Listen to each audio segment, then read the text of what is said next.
We can switch from our invasive plants over to our algae. And I would ask that David Carr come on screen. David Carr is from the Starry Stonewort Collaborative. David got started with the Finger Lakes Institute in 2018. He's done a lot of work in the development of GIS-based decision support tools and bathymetric mapping. So he's been involved in the nonprofit and consulting worlds, and he got his environmental science degrees from the University of New Hampshire and his master's at the State University of New York College in Environmental Science and Forestry. A lifer in New York. David, if you're on, we don't see your video yet. David's going to be talking about a summary of the Starry Stonewort management and control practices. David, I don't know if you have video, we can't see you yet, or if you wish not to be on video, that's fine, just as long as we can see you. No, I'm fine with that. I'm not sure why you don't see me. Okay. All right, thank you very much. I forgot you to bio my college. That was a long time ago. Okay. Yeah, I'm David Carr. I'm with the Finger Lakes Institute at Hobart William Smith Colleges. Great to be here. Hope everybody's staying warm. It's a balmy 5 degrees here in the Finger Lakes today. I'm just going to jump right into who I am, why I'm here, and so on, and get that done quick. The Finger Lakes Institute, Hobart William Smith Colleges, promote environmental research and education. Hosted at the Finger Lakes Institute is the Finger Lakes Partnership for Regional Invasive Species Management. There's 8 of those across New York State. For those of you that are not familiar with New York State or from out of New York State, there's a little bit of a close-up on the right there of what it looks like in all our Finger Lakes. Beautiful region. Come visit us in the summer, unless you like the cold. Moving on. Okay, the Starry Stonewort Collaborative. This was a Great Lakes Basin program. So it allowed the Finger Lakes Institute to spread its wings a little bit for 3.5 or 4 years. We were funded through the Great Lakes Restoration Initiative, through the Environmental Protection Agency. We tried our best to help virtually anybody that was dealing with Starry Stonewort, from experts and researchers and resource managers down to local stakeholders. And we looked at ecology control and outreach. Ecology and control, we pretty much promoted and tried to distribute the information that was coming out of research from the experts. And outreach, we did a lot ourselves, although we did promote some others as well. I'll be talking about that. Our grant funding just ended fairly recently, back in September. We accumulated a lot of resources on purpose because I felt it was a collaborative, aside from working with the experts and the stakeholders and the general public and things, we wanted to get a lot of research out there and available. So starrystonewort.org is our website. It's still up. It'll be up for about a year. If you go to /publications, or on the homepage, there's a tab at the top for a library, and you can go. There's a really neat custom library we had built.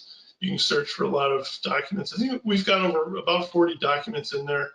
And there's also a secondary, there's a listing there for a YouTube channel we put together that we recorded all the webinars we held across the period of the collaborative.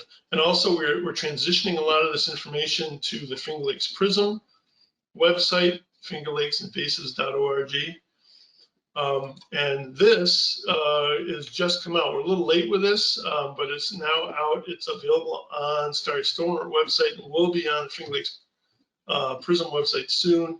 Kind of a little management guide we put together, which is essentially a compilation of many of the control and management techniques we learned over the 3.5, 4 years. So through observation, research, talking to the experts, talking to folks at the Lake Association level that tried things. So we tried to put them together in this resource guide. So I will be kind of summarizing a bunch of those things. Setting the stage quickly, we're talking about Nidolopsis or Nidolopsis obtusa, Starry Stonewort. It is an aquatic macroalgae, which gives it a variety of different characteristics in a vascular plant when you're trying to control it. Typical of many invasives, environmental impacts, or rapid aggressive growth, It replaces, it pushes out native species, pushes them, replaces them. Spawning, interesting spawning areas. Most fish do not spawn in it, and in fact, don't even use it for cover. So that's a problem. Water quality issues. Interestingly, there's some evidence. No, I don't know. I'm not aware of any published papers yet about it being a phosphorus sink. That it takes up a lot of phosphorus, and I know in its home, some of its home ranges in Europe, they protect it because they feel it cleans the water. Human impacts, typical again, if you can't fish in it or drag a boat through easily, it inhibits the use of the waterways. That's a potential impact on the economy in a local area. And there's a tremendous amount we don't know about this thing yet, but just in the, again, 3.5 years we worked on the collaborative, there's huge amount of research going on this, and there's so much that's being learned so quickly. A lot of it's happening in what I call the upper Midwest, Michigan, Wisconsin, Minnesota, and lots of research going on in other places as well. There's some pictures there. The far right is a kind of a laboratory looking picture from Paul Skowinski, a researcher in Wisconsin.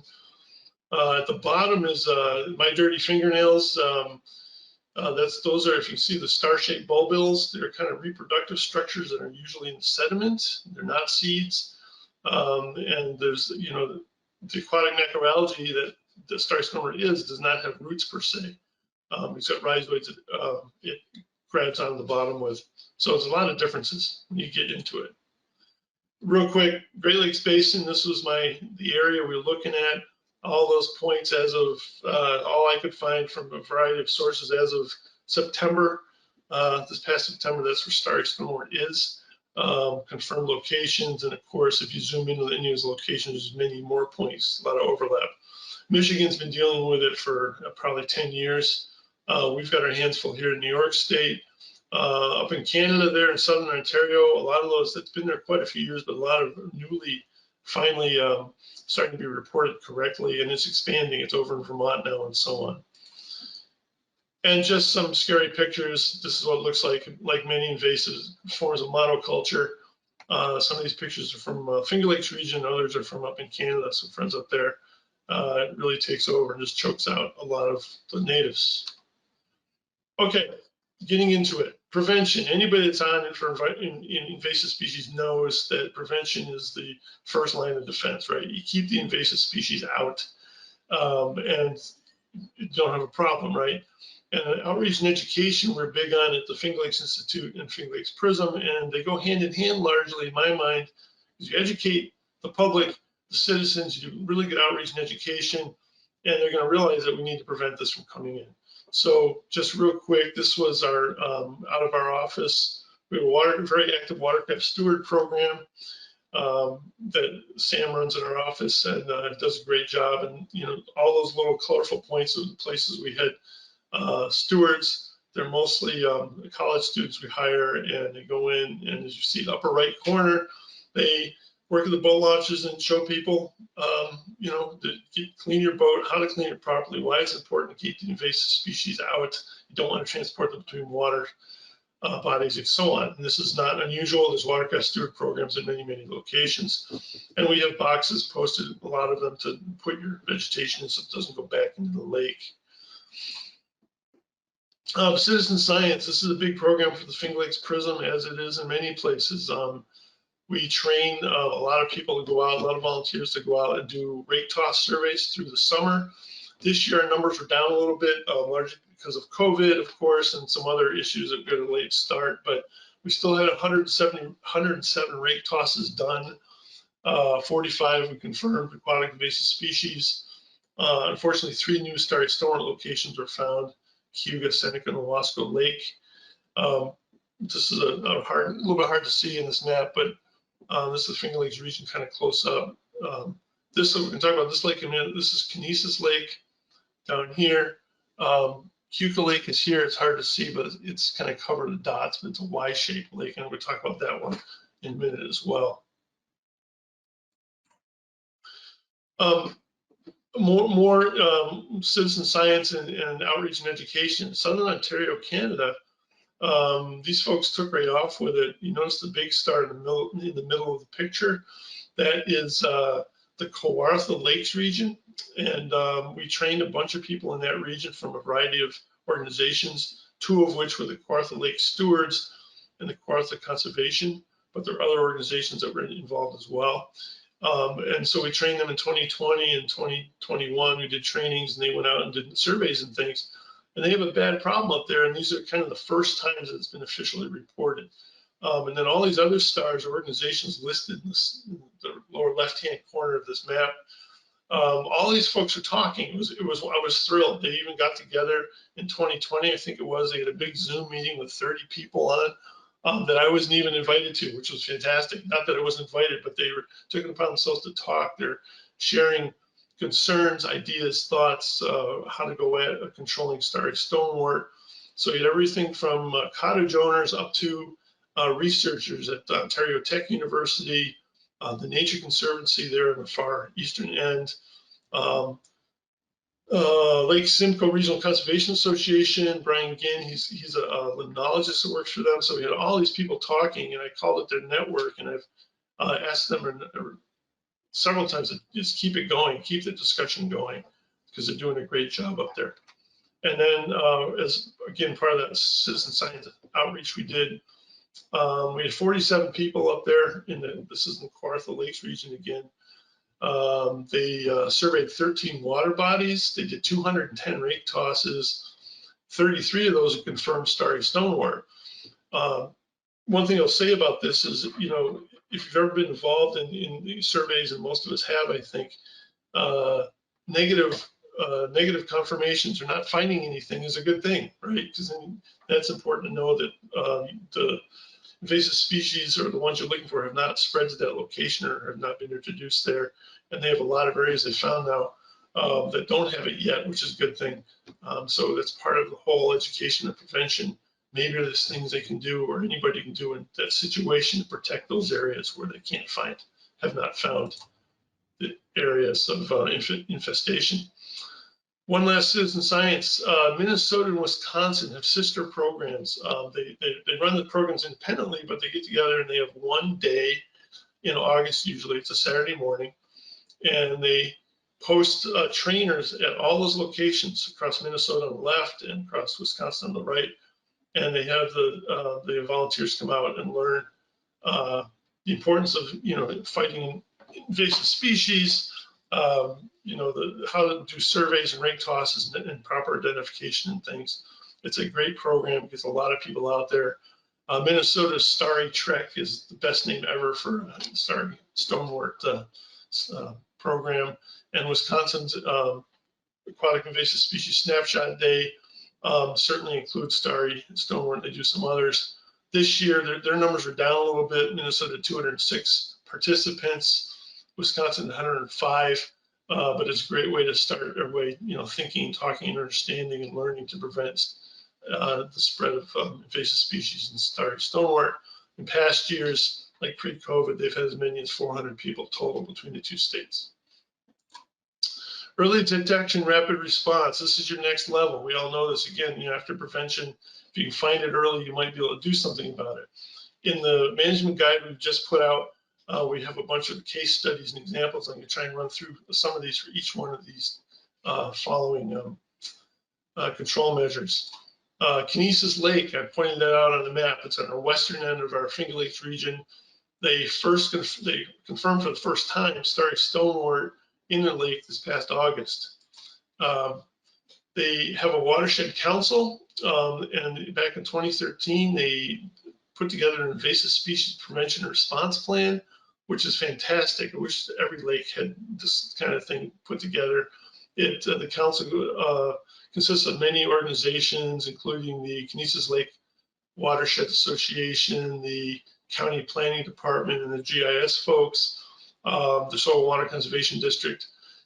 Just a great organization they've got put together. And as soon as they found this, within a week, we had the first meeting. They invited us to join in a week, you know, first meeting to decide what to do. So we sat with them, the Finger Lakes Prism. We've been through some planning meetings with them, helped them out with some preliminary GIS layers, which they took off and ran with really well.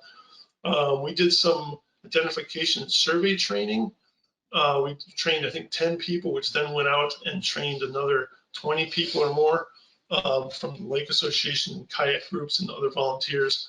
We provided fact sheets, provided rakes and hand lenses for about 30 people. And I believe this next week even, I just saw an email, we're going to have another meeting to follow up the plan toward what they can do towards managing and maybe control into next summer and see what they can do. One of the things that came out of this, again, their county planning and GIS folks did this fantastic live open to the public website they put together where you can go in and see where they surveyed, where they found hits of starry stonewort. They developed a grid system to help locate themselves and so on and so forth. It's a great product they put together. Did a great job. So that's ongoing. That's live. Again, they did early detection, rapid response really well. The bad news, as you can see from the map, it's all over the little lake, beautiful little lake. So we'll be talking about control measures with them this very soon, as I said. Getting more down into getting our hands dirty, no pun intended, manual removal hand pulling. Basically, in the world of managing and controlling starry stonewort, to my knowledge, and if anybody can correct me, I'd be thrilled, but there's no way to eradicate starry stonewort at this point when it gets a hold in an area. And we'll talk a little bit more about ideas of why that is, but it cannot be eradicated unless there's a possibility, and these are big ifs, very, very small areas where it hasn't spread to a tremendous range across a lake or water body in many different locations, the small effective areas, you may be able to, with proper careful hand pulling, pull it out and eradicate that one small area.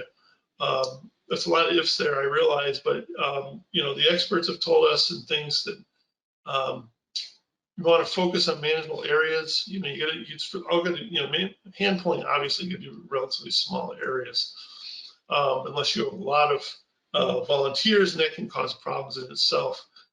With too many anxiousness happened actually, too many, I won't say where, but too many very excited volunteers ended up just kind of stirring up the sediment too much and fragmenting the starry stonewort, and somebody injured their foot and all these kinds of things. So it's got to be done carefully and controlled.